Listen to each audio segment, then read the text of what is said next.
may be a little grayer than I was 8 years ago, but this is what a feminist looks like.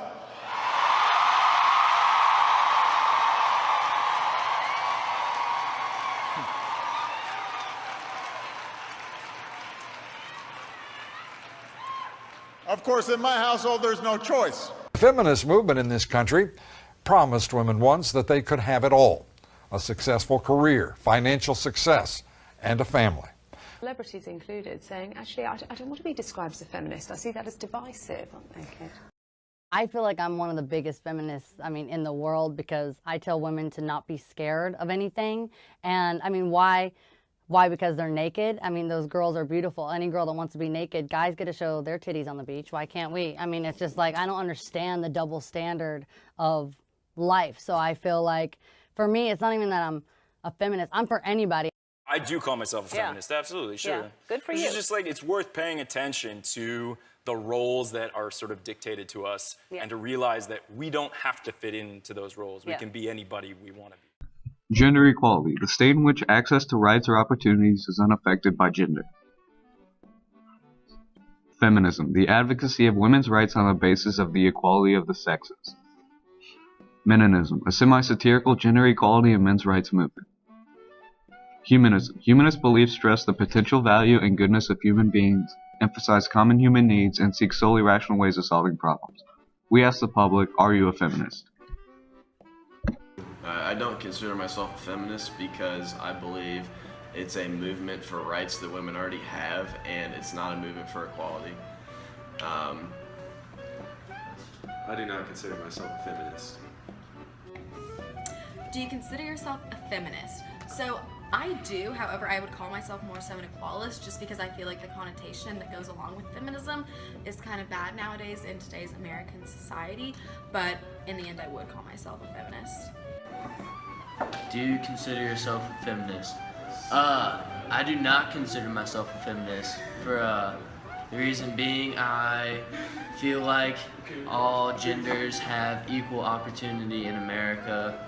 I don't really feel like any genders are discriminated against, and I feel like it's all equal and good.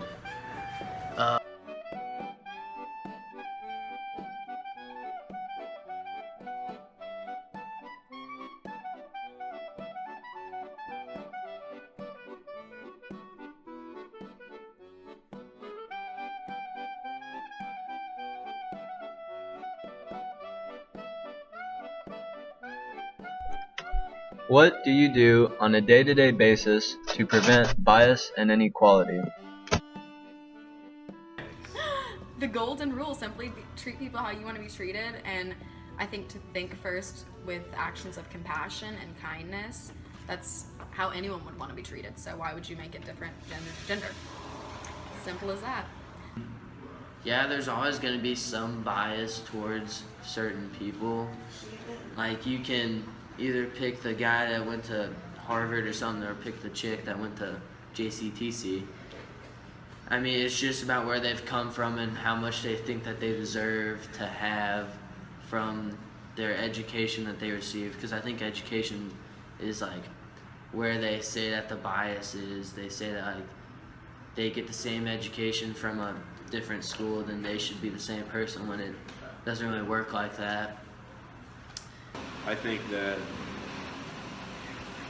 we could be more accepting of other people, for starters, because we're in a heavily divided nation, and we're not going to get anywhere if women are blaming men and men are blaming women, vice versa.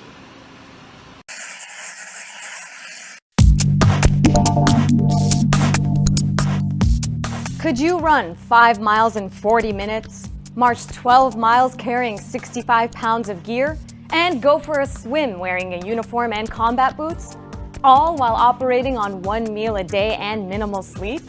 That's just part of what it takes to join the elite special forces known as the U.S. Army Rangers. And this week, 2 women became the first female soldiers to complete Ranger School. And yet, even though Captain Kristen Greist and First Lieutenant Shay Haver have completed the training, they won't be allowed to join the elite unit. Why?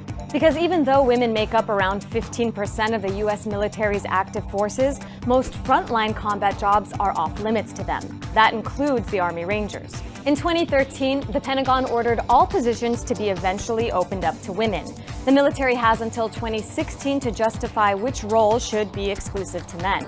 But that doesn't mean women haven't been fighting already. In modern warfare, the front lines of conflict have become blurred. Women in support roles like truck drivers, bomb disposal experts, and military police, among others, have been caught up in combat situations alongside men. But as long as combat positions remain officially closed to women, so do the benefits. That includes combat pay and certain awards. The lack of official combat experience also limits promotion opportunities for soldiers, keeping women out of the military's highest ranks. The recent Ranger graduates, as well as the Navy's decision to open SEAL training to female sailors, is a sign that this could be changing. Still, there's a lot of opposition to women on the battlefield. But why? Well, some argue they'd weaken the armed forces. Women, they say, will be physically unable to keep up with men, and that the standards will have to be lowered to include them. Others say women will make things more complicated logistically, like requiring separate quarters and unique medical care. Another argument is that allowing women into combat units will affect the camaraderie among male soldiers, some of whom may be attracted to the women. It's worth noting that the two women graduating from Ranger School did so by meeting the same physical standards as their male counterparts. As for unit cohesion, that argument has been made about every change to the U.S. military, from racial integration to the repeal of Don't Ask, Don't Tell. If it opens the door to women in combat, the U.S. military won't be alone. A number of other countries, including Canada, Israel, Sweden, and Norway, already allow women on the battlefield. But what do you think? Should female soldiers be allowed to serve in combat? Should United States women be allowed in the military? You think women should be in the military? I think they should have the option to, but I don't think it should be required because just like men and women's bodies are built differently, and men are built for more of that kind of thing. Do you think women should be allowed in the military? Of course. If they want to do that, of course. Go fight for the country. That's amazing. Yes, I think they should, because they're just as capable of doing what a man does. And that is what true feminism is women doing things that other people think they cannot do.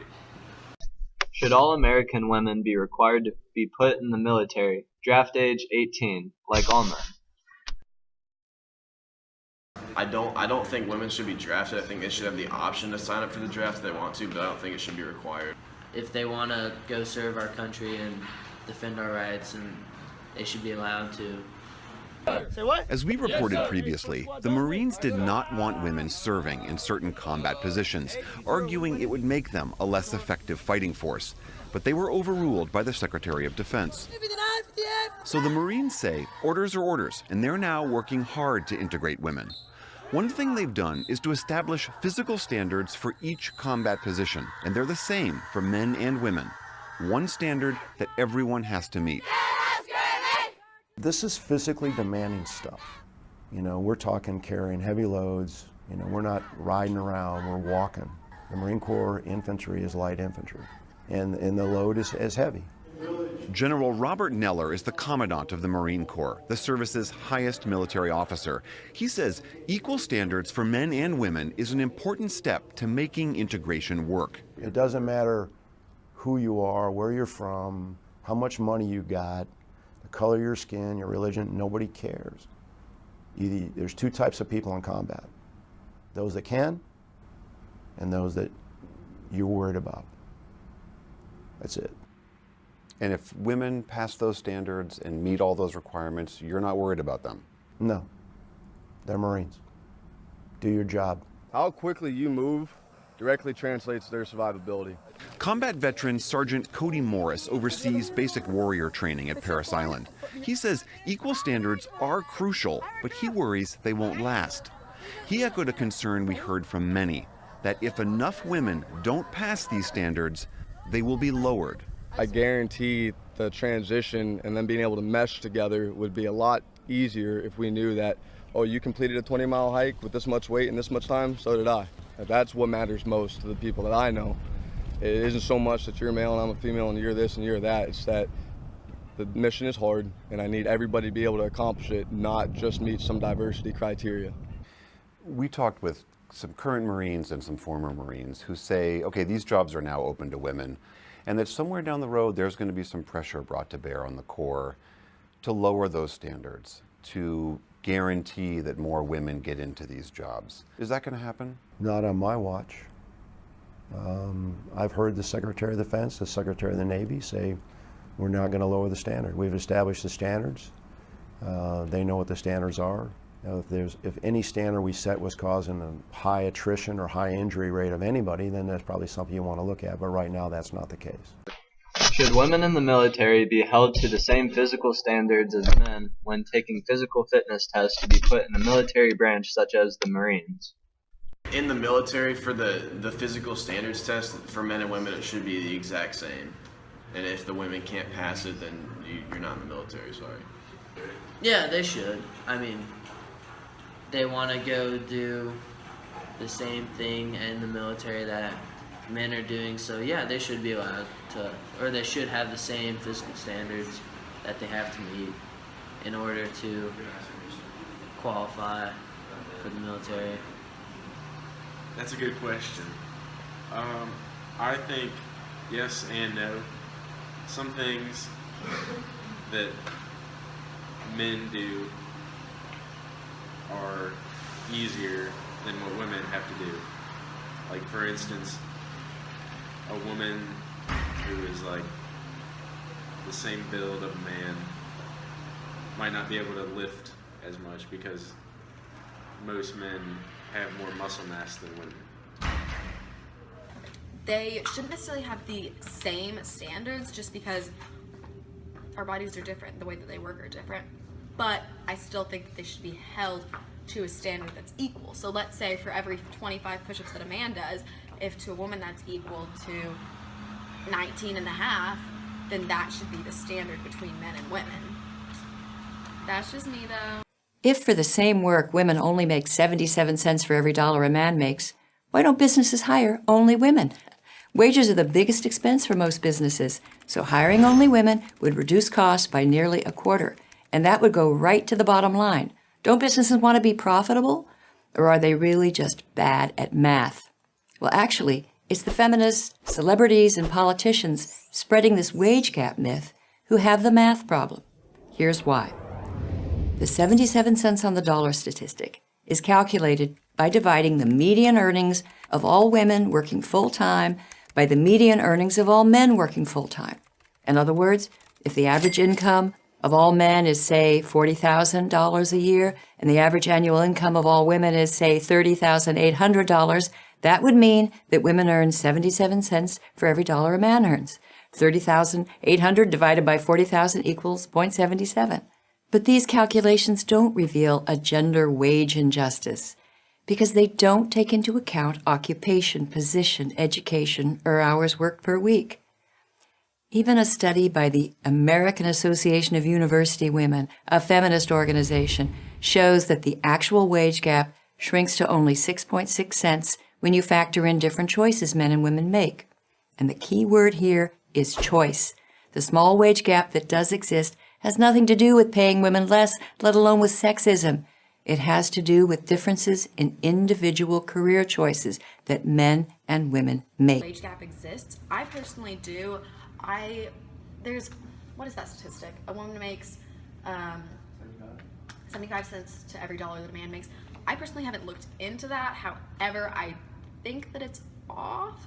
And I know that's awful to say, but when I look at all the careers of women that I know and that I have had, there isn't that discrepancy. So I think possibly worldwide that could be a discrepancy, but I don't think that here in America that necessarily is.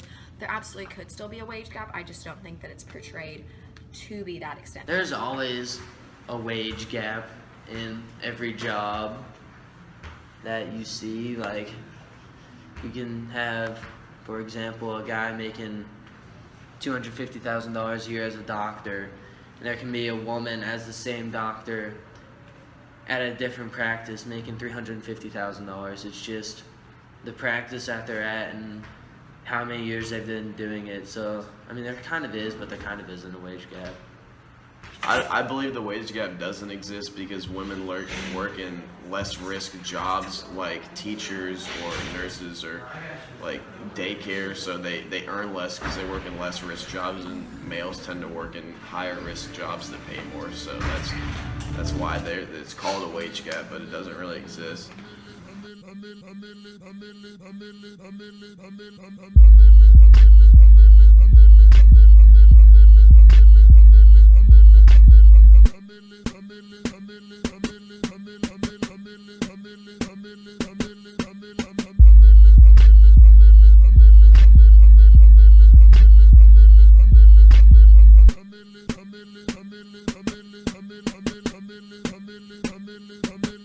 Family.